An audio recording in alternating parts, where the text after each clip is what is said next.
Hello, everyone, and welcome to our meeting. I'm very honored and happy to talk today to author Katie Kitamura from the United States of America, and her new book, Intimități, was translated into Romanian and recently published by Trei Publishing House. So, hello, Katie.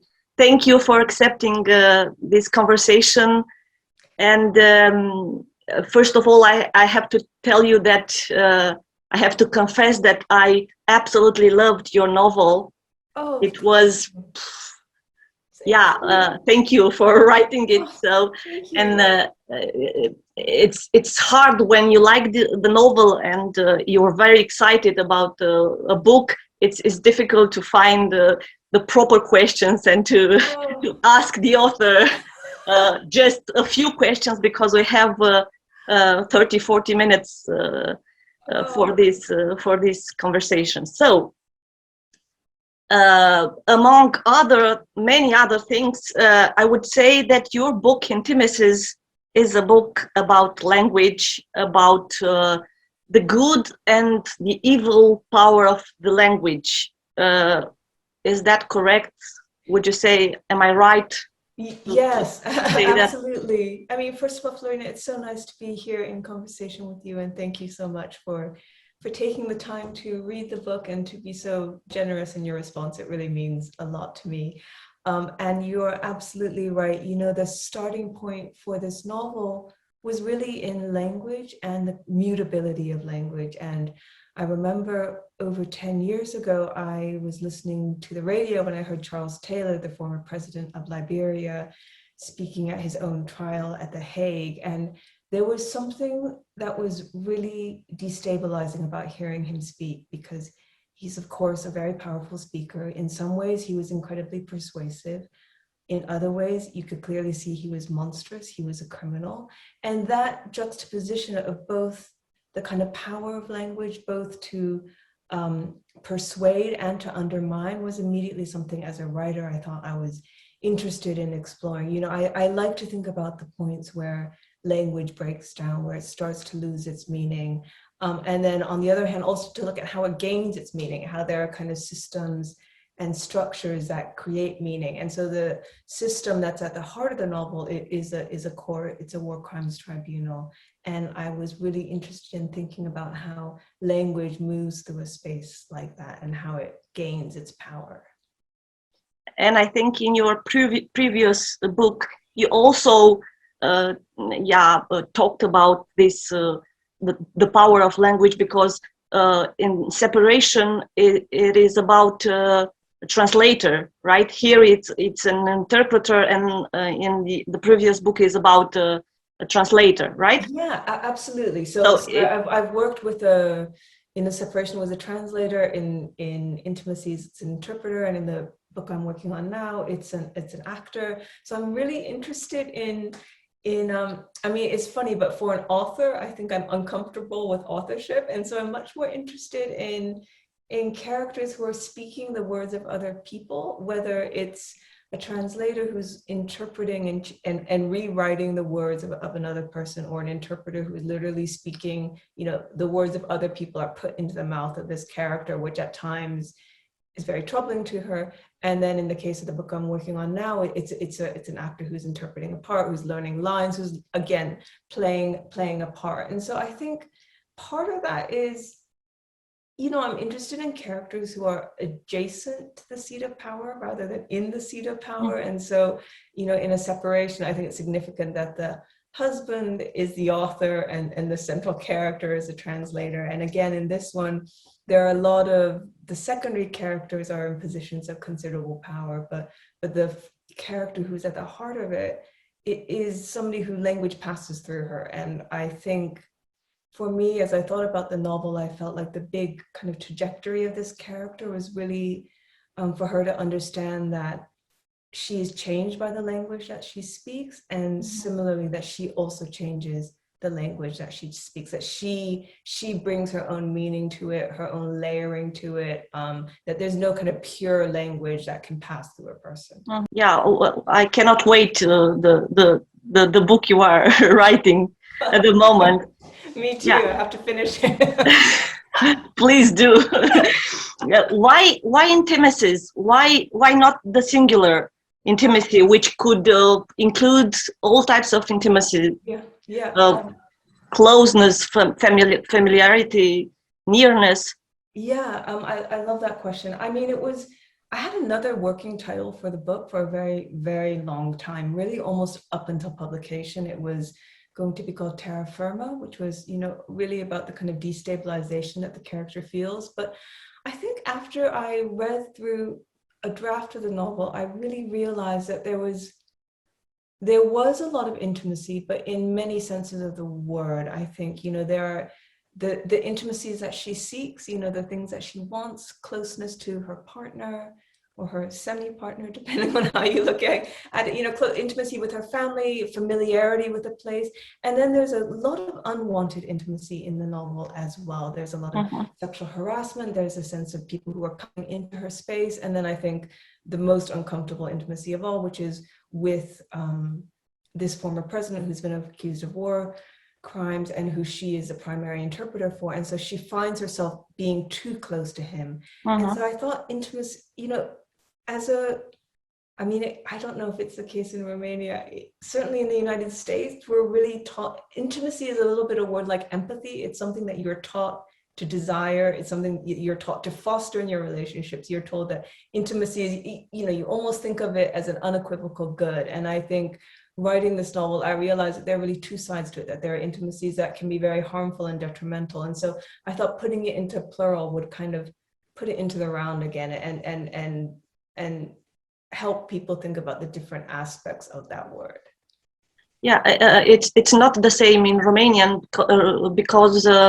because our history of communist, of former communist, and intimacy it's a word we avoided for so many years. So we tend to be frightened by the idea of intimacy because of the political context and this very different way of seeing things around, and people were frightened of talking to the others because there was this structure called securitate, and everyone could be your enemy. So to be intimate with somebody, you could do that inside your own house, maybe inside your family. But even in your family, there were children who betrayed their parents to securitate. So intimacy, it's a difficult word for us. But in a way, you already answered my next question, which was, does this act of interpretation or translation maybe create a sense of intimacy between the main female character and the African president? So is this a dangerous intimacy? Yes. I think it's, and first of all, thank you so much for sharing that with me about the kind of connotations of intimacy, which is completely just fascinating to know. It is exactly that. I think in the novel, her closeness to the former president becomes something that's destabilizing, that makes her senses feel as though she's lost her ethical compass in some way. And a lot of the book, I interviewed a number of interpreters who worked at the International Criminal Court, and I asked them a little bit, of course, about the technical details of their work, but also about the kind of psychological and ethical aspects of it. And one of them told me that one of the most disturbing moments for him was when he realized that he was, quote unquote, rooting for the accused, and that when he was found innocent, even though he personally believed he had done everything he was accused of, he felt this incredible, tremendous feeling of relief because he had become close to that person. And that was really interesting to me, this idea that you could become so wrapped up through the transmission of language. It's not really that they're sharing stories about their children or anything like that, but it's just through the passage of language back and forth, the fact that you're speaking for a person and that they can understand you and only you in the room, for example. Something about that creates a kind of ethical ambiguity. I mean, I also have to say that for me, it was important that the character would grow alive to ambiguity. I think she starts the book feeling quite confident about, I think, where she stands and where the institution she works for stands. She believes in its authority. She believes in her own neutrality. She believes that she's a kind of pure instrument of the court and that, you know, the justice that it metes out is completely impartial. I think that's complicated for her by the end of the book. And she begins to realize that, you know, it is, these courts are institutions like any other institution, and they must therefore function as institutions. And so I think that's something that she comes to recognize over the course of the novel. I am interested about this postmodern mutation of the first person discourse generally, because I worked for a doctoral, for a PhD about autofiction and all kind of first person books, novels, that were published in Europe and also in Romania for the past 20 years, so to say. So my question is, why did you choose first person for this novel? Mm-hmm. Because it's not a common first person book, so to say. Mm-hmm. It's something more of a meditation mm-hmm. than a story itself. Mm-hmm. I mean, I would love to hear more about your research, because I mean, autofiction is quite new in the United States, oddly. I mean, of course, there are forebearers, but it's really become a movement, I would say, almost only in the last 10 years or something. It's new, and it's a much more established tradition, obviously, in Europe. So I think it's been very interesting, because I feel my actual peers right now are discovering it as a form and playing with it. And I teach on a master's of creative writing. I teach a lot of young writers, and there was definitely a period when it felt like everybody was working on an autofictional novel, and that persists today. Quite a number of my students are working on that form. But I mean, this isn't autofiction, obviously. But it's been interesting because people have sometimes placed it a little bit adjacent to autofiction, even though there's nothing in the book that is from my own biography, and there's nothing, that is about the act of writing itself. It's almost the opposite. It's about the act of not writing. But I'm interested, and I guess to some extent this returns to the title, but I'm interested in how you create closeness with a reader. And I think in the United States, certainly in the kind of English language world, there's this idea of confessional or closeness is brought about by disclosure of information. Uh-huh. And I think it's often the opposite for me as a reader. I feel closest to a character when I'm seeing the world through their eyes. And so I think with the first person, I wanted to see if I could withhold almost all information. And so with both this character and the narrator in a separation, you don't know very much about them. You don't know their name. You don't really know their age. Uh-huh. You don't know anything about their personal history. For the character in Intimacies, you don't know if she's had previous relationships or how they've gone. You just have a sense of how she sees the world. And for me, I wanted to try to use first person in order to simply almost erase the narrator. So it's almost like a filter through which you apprehend the world, but you're not getting the kind of ego of the first person controlling the narrative. I mean, the other thing I would say is that I found for a very long time first person really difficult to write. I felt like I was uneasy with two things. I was uneasy with the closeness to myself and the kind of sense that in writing I was speaking of myself. And then I think also, as I said earlier, I'm not super comfortable with the idea of authorial control and authority in general. And I think there's something about the first person narrative, which, as you said, is I'm going to tell my story. I'm going to direct you through my story. I'm going to lead you through my story and possibly manipulate the way you experience the story. And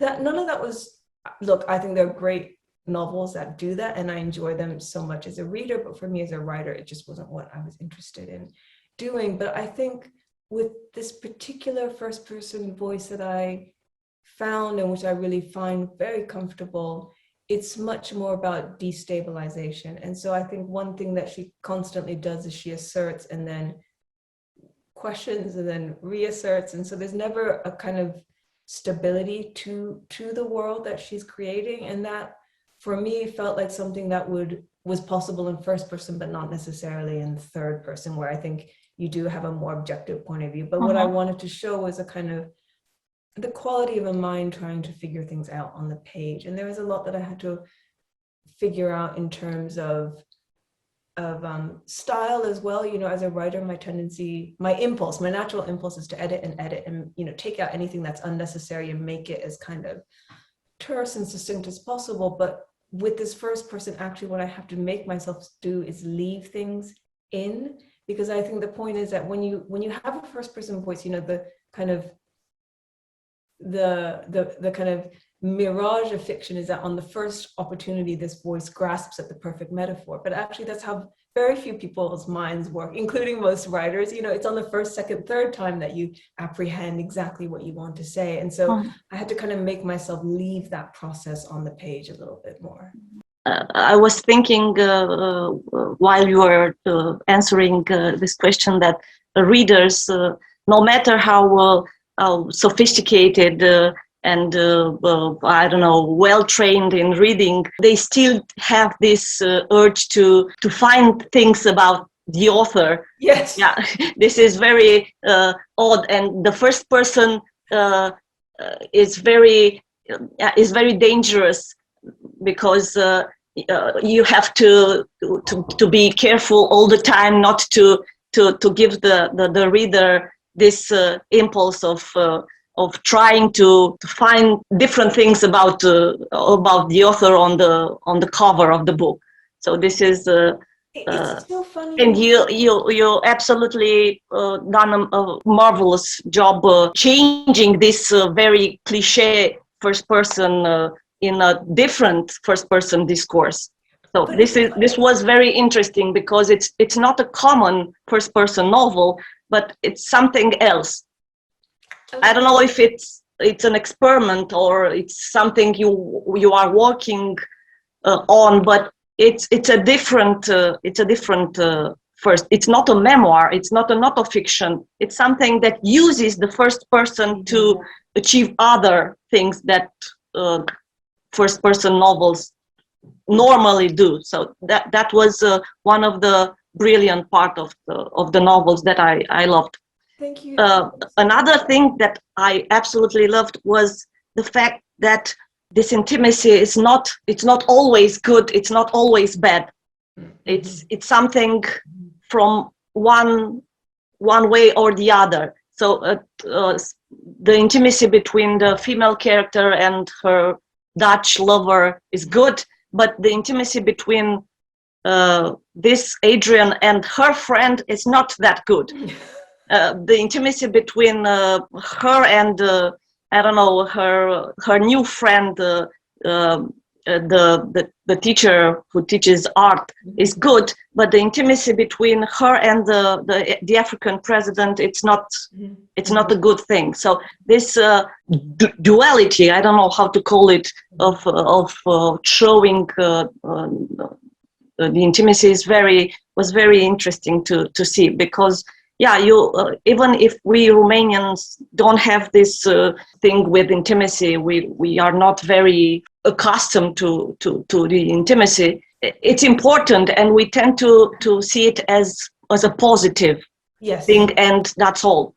Yes. What you did is to show the other way, to show that there are things that are too intimate to be. Well, it was something I was thinking about. You know, one thing that I wanted in the end of it's been interesting to see how people respond to the end of the book, which is people have different kind of responses to it, but I think on the whole people think it is a very positive ending for the character.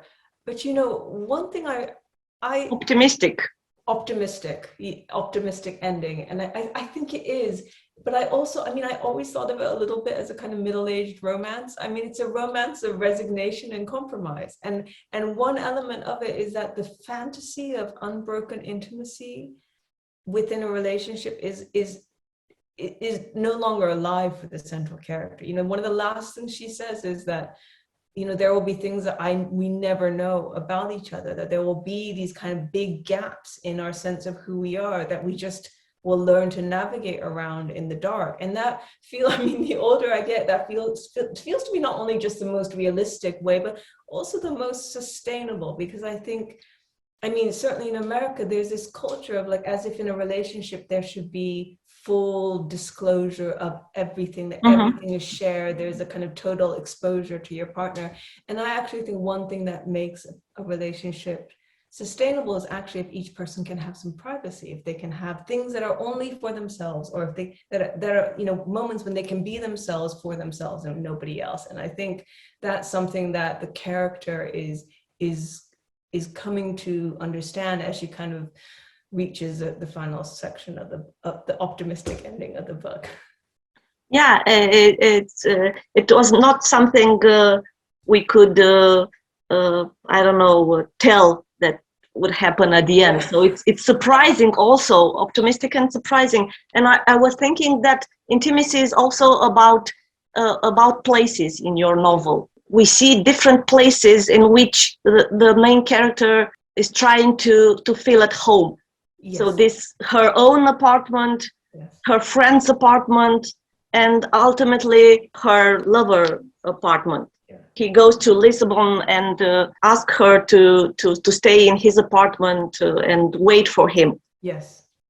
You know, I thank you so much for that question. I mean, the spaces were really important to me. I was really thinking about how interiors function. You know, it really began because I was, you know, I obviously the starting point for the novel was the courtroom and the characters within the courtroom. And so from the beginning, I was thinking about the novel in terms of space and in terms of how people behave within certain spaces. And I think, you know, we barely see the central character in her own apartment. Really, most of the time she's in somebody else's apartment.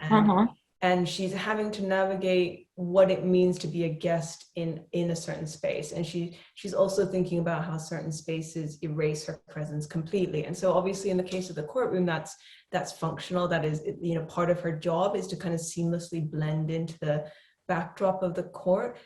In her lover's apartment, that's something that's a little bit different, but she feels that same kind of process of erasure taking place. And it's at that moment when she decides to kind of make a shift in her relationship. But I was always thinking about spaces in haunted spaces. I'm always interested in how, you know, the apartment of her lover Adrian is really conceived of almost as a haunted space. It's haunted by the kind of ghost of his wife, and you know, how do you reclaim those spaces is something that I was trying to kind of work out. You know, she's a person who doesn't have a home in some fundamental way, and she's trying to imagine what that home would look like.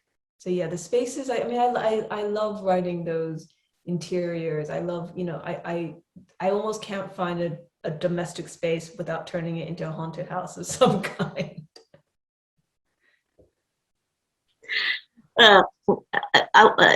When you mentioned Gaby, Adrian's wife, yes, it came into my mind that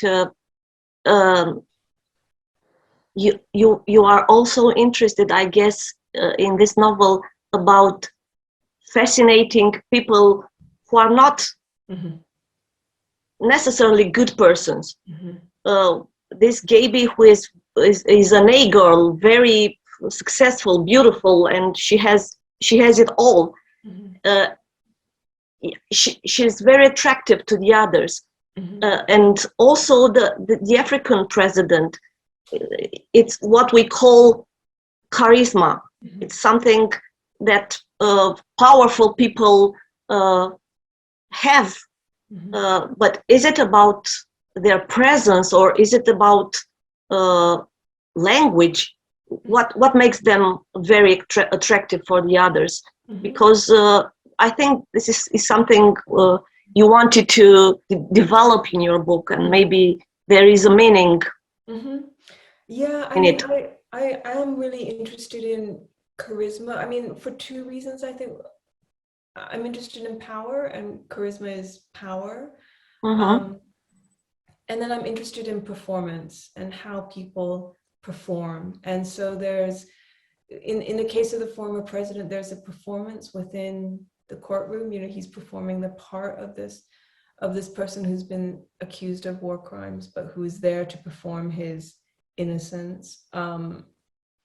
I'm interested in performance on the scale of, you know, when you have almost a stage set in the sense of the courtroom, that's really interesting. But I'm also very interested in very small scale, intimate performances. And by that, I mean the performances we're not even aware that we're doing. So, you know, the way we behave with certain people, the people we pretend to be, and how those layers sometimes put us at a distance from our own selves, so it becomes quite hard to access who you actually are beyond those performances. And I think ultimately, you know, I don't know that I don't think there's some true self that's revealed underneath all the layers. I think in some ways the layers is all there really is. And so I think I'm interested in charisma. I'm interested in the moment, in the effect of charisma, but also the moment when charisma kind of falls away and you see the performance kind of, you know, fall apart at the seams a little bit. That moment's always really interesting to me, because I think what happens in that moment is not that you see the person as they really truly are in all their naked honesty, but actually you see something much scarier, which is a kind of non-person in some way. And so I think, you know, to some extent charisma is useful for me as a writer, because I like to see how, you know, it's like throwing something into the middle of the room. You can kind of see how the other characters react to it. You can see how power structures are rearranged. You can see how intimacies are reconfigured. But ultimately, it's also because in charisma, you see the kind of most obvious form of how we perform a version of ourselves, and that can fall away. And then what you have is really just fragments, pieces of your subjectivity. Can I take back my optimistic about the end of the novel? No, really, because I was talking to a friend of mine, because you know, I mean, one reason I wrote the end of the novel the way I did was because I think with the separation, it has quite a gloomy ending in some ways, and I you know, you have this sense of the kind of walls closing in on this character, and I knew I could do the same thing, and I kind of knew I knew how to do that, and I could almost feel myself, the most automatic thing for me to do would be just to write that ending for this book. And I always feel very nervous as a writer if I'm going to start writing a scene or a section and I know exactly how to do it. That kind of sets off alarm bells for me, because I feel like there's a danger that it becomes a bit automatic, or you're not discovering anything in the scene. So I was like, I can't do that. So I wanted to write something that felt expansive, or like the story was opening up, but also because I'm not an optimist at heart, I think I had to try to find a way of making it feel opening and expansive, but you know, as pessimistic as my true soul really is. Same here. And I think you did well that you left an full of light ending for this book, because it's something which contradicts what the reader expects to find. It's good not to be able to predict what the end will be. So it's good that you did. And I was wondering, we see these days that things are happening around us in Europe, and in a way, I cannot believe that we are living these times. My question here is literature or language capable of coping with disaster, with war, with evil? Is it capable of saving us in a way? How do you see the function of literature in such a context? It's a question that I think every writer asks themselves, I think, in moments like this. And I don't really have an answer. I think literature has power, and that's why it's always under threat. I think that's why so many writers are censored. I think that's why so many books are banned. I think it must have power to repressive forces, because otherwise, why would it be perceived as such a threat? It must do something. I think it doesn't feel like it in the moment, but it does have that transformative power. I mean, I think fiction has the ability to provide a quite remarkable document of what it feels like in a particular moment. And sometimes it feels like that's all you can do, is communicate what it felt like, because you don't necessarily have the analysis to know, really. So you can, sometimes I feel like, you know, I mean, Intimacies was written during what was a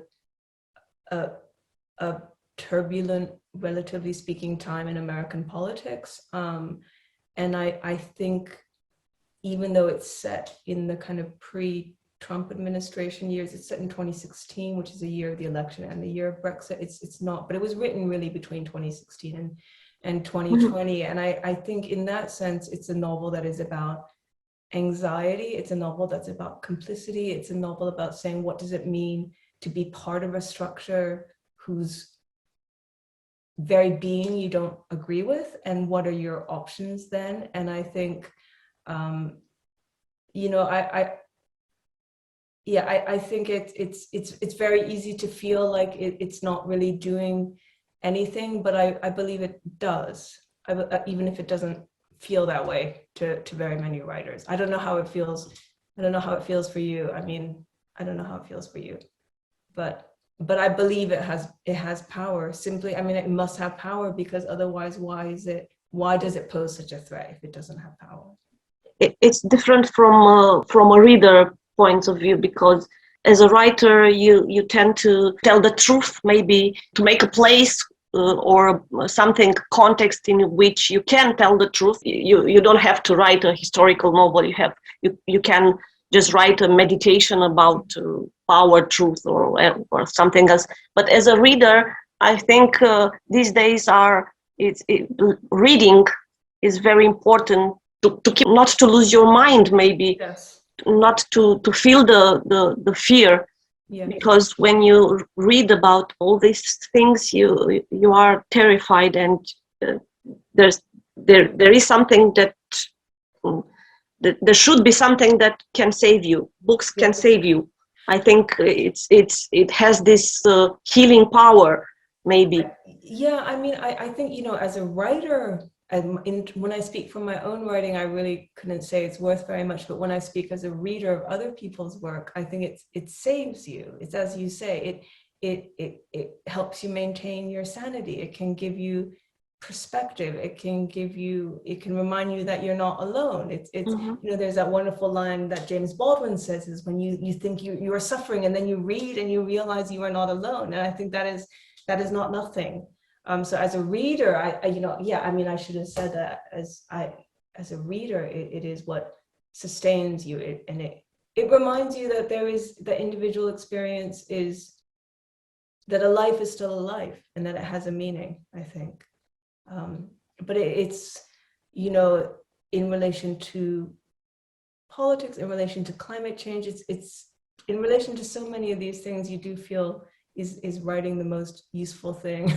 But I mean, one thing I will say, which is really true, I think, is that, and I don't know how it is in Romania, but certainly in America, you feel that language is used imprecisely by politicians all the time. And we really saw that in the last 4 years. And same here. Imprecisely by media as well. And as a writer of fiction, everything you're trying to do is to make people look more closely at the meaning of words, and to use words in as specific a way as possible. And that's a very small thing, but it's not an insignificant thing, I think.